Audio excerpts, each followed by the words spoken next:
Steve and Annette Economides were married in 1982, and in just 9 years, on an average income of just $35, they purchased and paid off their first home.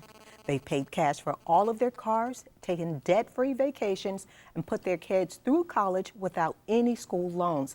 Seems to me that this couple needs to work for the federal government. Steve and Annette Economides, welcome to Harvest. Good to see you, Valerie. Okay, so you guys, I said that jokingly, but it seems like the average American has a better understanding of how to get out of debt, how to stay out of debt, or at least you do, than some of our lawmakers. The name of your program or the name of your system is called the MoneySmart Family System. In a nutshell, what is that? Basically what we did is we came up with a system for our children so that they would earn points for different activities during the day, getting up, getting their morning done, chores, school, and cleaning up after themselves at the end of the day, and that translated into a certain amount of money that they would earn at the end of the week. We needed to find a way to get money into their hands consistently so they could learn to manage it. And it's worked phenomenally to the point where our kids are now buying cars for cash, paying for college, and it all started when they were very young. Okay, so let's talk. I want to jump in there and ask some questions about, because when I think of children, I think of nothing but, I think of clothing, I think of education and things of that nature. So how do you handle expenses, and what part of the MoneySmart system does that tackle for you? How do you handle their average expenses? Okay, well, they basically, we're providing with them room and board, because we're raising them. But as soon as they are able to start earning, they're paying for all their own toys, their technology, their recreation expenses, and their clothes. They start paying for clothes at the age of 11 years old. And of course, that doesn't entitle them to trips to the mall or fancy places. That means that their earning power, we need to expose them to things like thrift stores, rummage sales, garage sales, consignment stores. And where we live in Arizona, there's a ton to choose from there. And they end up with good quality clothes. They don't look like they're dressed in burlap sacks. Well, that's what I wanted to know. What's the most expensive item? Oh, it's so funny. Our daughters have all bought prom gowns for this was $7, and it sells online right now for $93. Anywhere between, it's a Jessica McClintock. Anywhere between $7 and $30 for prom gowns that are $100 to $200, and all of the guys in our household have tuxes, and they've been bought at consignment stores and thrift stores from anywhere from $22 to $50. I bought an after 6 tux. It was in perfect condition for $20. Okay, so you don't hand.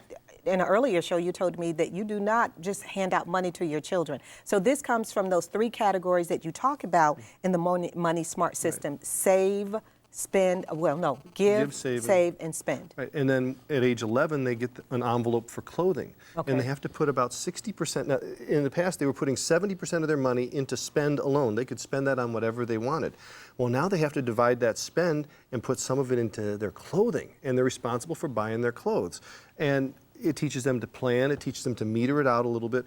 They have to save until they have $100 in there, then they can stop putting money in their clothing envelope and put more in spend. But it works because they've got a real life expense that we've transferred out of our budget into their hands, and they're responsible. And Valerie, even though we've started our kids when they were very little, this system can be started at any place in the continuum. So if you have teenagers, if you have young adults, there are chapters in the book there for your kids. There's chapters on work, transportation, college, young adult bailouts. Everything is covered in this book, from 3 to 50. But clothing is a great way to release some of that real responsibility. And then there's miscellaneous expenses. That's an area where it can be a black hole. What do you pay for? What should parents not pay for? Well, that's what I want to know. What should parents pay for? So let's talk about school expenses, for example. We talk about school supplies. Yes, parents should cover that, but start by taking inventory of what you've already got in the house.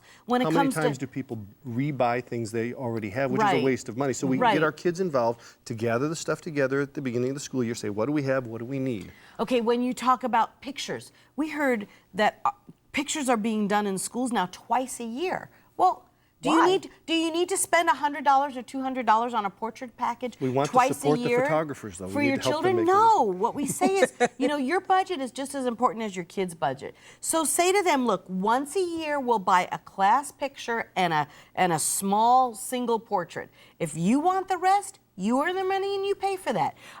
What else do we talk about? What about personal items? Okay, personal care items. We talk about things like cosmetics. If our girls wanted that, they paid for it. Sunglasses. If your kids want that, let them pay for it. It's so great to allow them the opportunity. If they want the really expensive kind, let them pay the $100 and then sit on them. But how often does that last? I would imagine when they have to fork out the $100, Exactly. then it kind of takes on a new meaning and they think twice about it. Our girls are very happy to get their sunglasses at the dollar store. Think about it. Now, you could spend that money, and this brings into play a principle that we talked about in the book, the 550-500 principle. And that is that between the ages of 0 and 5, it'll cost you $5 every time you give your child something and don't find a way for them to spend their own money on it. But the scale goes up to $50 between 6 and 11. And between 12 and 17, it goes to $500. That's the techno stage. And between 18 to 23, it's $5,000. That's when they're in college and they wreck the car. They need Credit a credit card card bailout. bailouts. And between 24 and 54, it goes to $50,000. So we're talking about sunglasses that could cost $100, but if you don't let them buy it at that stage, it's going to cost you that $100, and then it's going to go up even higher. Okay, we have just a couple minutes left. What about pets? Medical expenses. Okay, medical expenses, we say, obviously, as parents, you should cover things like sports physicals, annual physicals, dental checkups. Now, we live in Scottsdale, Arizona, kind of Tony. There are people buying cosmetic surgery for their 11-year-olds. Okay. And we're saying, let's be real. What is important? Right. And if it's a severe self-esteem issue, then consider it. But if you have to go into debt to do it, I don't think that's the wisest use of your money. Right. And then pets, we just say don't let pets be an experiment for responsibility. A lot of people, even big names on radio, are saying, oh, if your kid, buy them a pet, and if they don't take care of it, get rid of your pet, and that'll teach them to be responsible. We're like, no, it won't. Don't let the pet suffer on some experiment that you're trying to teach your kids responsibility through chores. Let them take the garbage out. The garbage won't suffer too badly if they fail. Right. And pets are so much more than just food and water, and people don't count the cost of that. Okay, so I'm really out of time, but I have to ask this question for my colleague who has a family plan of 5 cell phones, 2, one for the husband, 1 for the wife, and 3 kids. What do you say about that? We say let the kids pay for their own cell phone. And I wouldn't buy the biggest data package. Again, this goes back to running it like a family. Is the cell phone enhancing the child's ability to do his job, which is go to school, get good grades? And if it isn't, if they're playing with it or texting their friends, then I'd say cut the lifeline, let them pay for it themselves. Well, I say it sounds like a plan. I've been talking with Annette and Steve Economides. They are the authors of the MoneySmart Family System, teaching financial independence to children of every age. To get a copy of this release, you can go to americascheapestfamily.com. I kind of forgot that, but I don't think you're cheap at all. I think you're wise. americascheapestfamily.com, or you know the drill. You can go to harvest-tv.com and click on show info in the menu bar for an easy way to connect to their site. Don't go anywhere. More Harvest is on the way.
And now I'm joined by Steve and Annette Economides. They are the authors of the MoneySmart Family System, teaching children financial independence, and it doesn't matter what age they are. Welcome back to Harvest. Well, I'm glad to be here. Okay, so I have to tell you, you've been on the show from time to time, and every time you leave, I say, I should have asked them this. And so today I want to talk to you about expensive things like cars and going to work and getting a job. What is your philosophy about that with your own children? Well, let's start with employment. Okay. Well, our kids all get their first part-time job, usually working retail, around the age of 16. And they've been on our MoneySmart Kids system up until that point. Sometimes they'll do babysitting jobs Right, or and yard odd jobs, work, yard right. work for neighbors and things like that. So they've earned money besides our MoneySmart Kids system, but now it's time to get them into the employment world. Our son was so cute. This is child number 4. When he got his first part-time job as a bagger at a grocery store, bag boy at a grocery store, he came home after one day and he said, Mom and Dad. We took a picture of him with his first check. Mom and Dad, you've been ripping me off, he said.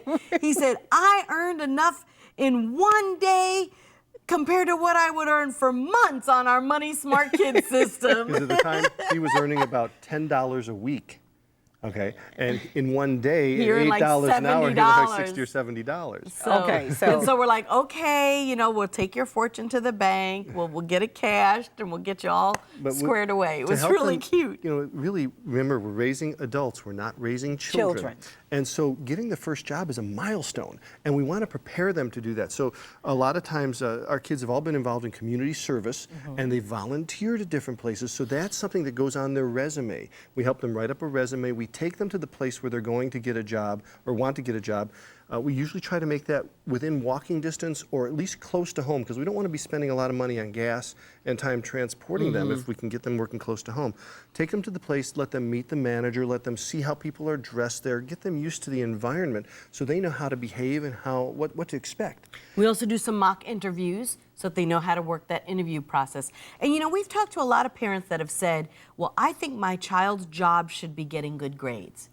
And what we say to that is, yes, your child should be wanting to have good grades, but nowhere in life as an adult do you get to just juggle one ball. Usually we have a basket with lots of balls, and no kid has ever died from working a 10 to 15 hour a week job and trying to get good grades. Remember, it's real life, and real life is you have multiple responsibilities. Okay, so I remember, I was talking with you guys the last time you were here, and I told you that I was kind of happy that I was able to accomplish 85% of what you talk about in your book, and I hadn't read your book. And I had that philosophy that my daughter's job was to go to school, but you're saying get them involved multitasking and getting multiple things done in their lives. Right. Yeah. I mean, if you think about a child as they're growing older, they have to be able to do many different things. That's just part of growing up and being responsible. Well, this is another reason why we say allowances don't work. Because allowances, giving a child money just for being part of the family and not requiring them to do anything with that money except to spend it on themselves so they can enjoy it, is an entitlement system. And we know entitlements don't work with the government. Paying people for doing nothing produces nothing.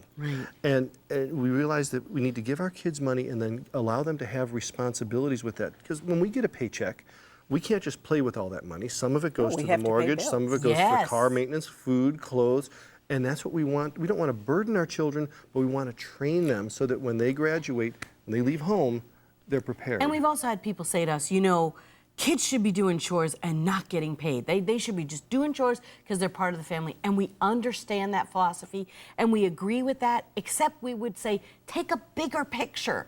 And we would say, how are you going to train them to be financially independent?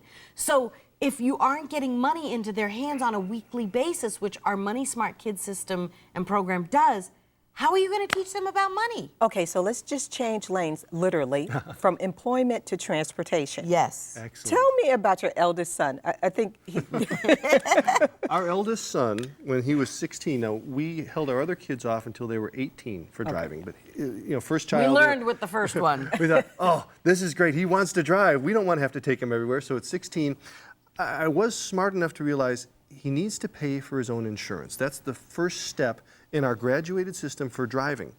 And so I said, John, we're going to need to find out how much it's going to cost you to drive a car. Now, of course, every teenage boy dreams of driving a red Ferrari or something like that. Well, he wanted a Dodge Viper. So I took him to our insurance agent, and I said, Paul, would you explain to John what it's going to cost him for insurance? He said, well, if you drive your parents' car, it's going to cost you about $600 every 6 months, $100 a month. But John said, well, what if I drove a Dodge Viper? And Paul says, well, after you paid $80,000 for the car, it would cost you, and he punched things into his computer, he said, it will cost you $9,996 every 6 months to drive a Dodge Viper. So? Now, John, instantly after he got up off the floor, he said, okay, Dad, I'll drive your car. Now, that's great. He paid his insurance, and over time, he still wanted to drive his own car, so I helped him realize what it was going to cost. We looked at ads, and he started saving money for his own car. Is that what you mean by a graduated? That's right. So first you pay for the insurance, then he started paying for some of the gas he was using, and in the meantime, he's saving. He's working a part-time job. He's saving money for a car. It took him a few years to save. He saved $6,000, and we agreed that he could spend $5,000, because when you buy a used car, you need to have some money in reserve. He bought a used car, kept it. He's bought 3 cars for cash. Wow. Then he decided he wanted to have car payments because he wanted a new car.